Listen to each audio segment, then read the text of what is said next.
Praise Lord. നല്ലൊരു പ്രഭാതം ദൈവം നൽകുന്നതിനായി നമുക്ക് സ്തോത്രം ചെയ്യാം. ഈ രാവിലെ സമയത്ത് ദൈവത്തിന്റെ പരിശുദ്ധാത്മാവ് നമുക്ക് നൽകുന്ന ആലോചന 119 സങ്കീർത്തനം 50 വാക്യം. സാംസ് 119 വേർഡ്സ് 50.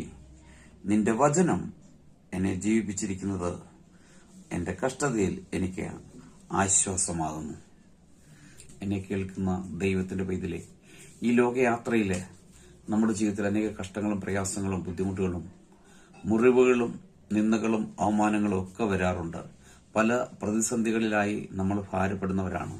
എന്നാൽ ഈ ദൈവത്തിന്റെ വചനം നമ്മളെ ജീവിപ്പിക്കുന്നതാ, നമ്മളെ ബലപ്പെടുത്തുന്നതാ, നമ്മളെ ശക്തീകരിക്കുന്നതാ, നമ്മളെ അനുഗ്രഹിക്കുന്നതാ, നമുക്ക് വേണ്ടി വഴികളെ തുറക്കുന്നതാ. അതുകൊണ്ട് ഇന്ന് തൊട്ട് ഈ തിരുവചനം എടുക്കുവാനും വായിക്കുവാനും ധ്യാനിക്കുവാനും അതിനനുസരിക്കുവാനും ആ വചനം നമുക്ക് വേണ്ടി പ്രവർത്തിക്കുവാനും ഏൽപ്പിച്ചു കൊടുക്കാം. നിശ്ചയമായിട്ട് അതിശയമായി മാറും.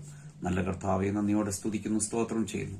ഈ രാവിലെ സമയത്തിനെ കേൾക്കുന്ന എല്ലാ പ്രിയപ്പെട്ടവരെയും ഈ തിരുവെഴുത്ത് പ്രകാരം പിതാവിന്റെയും പുത്രന്റെയും പരിശുദ്ധാത്മാവിന്റെയും നാമത്തിൽ അനുഗ്രഹിച്ച് പ്രാർത്ഥിക്കുന്നു. പ്രാർത്ഥന ഘടനായി സ്തോത്രം യേശുവിന്റെ നാമത്തിൽ പിതാവേ, ആമേൻ.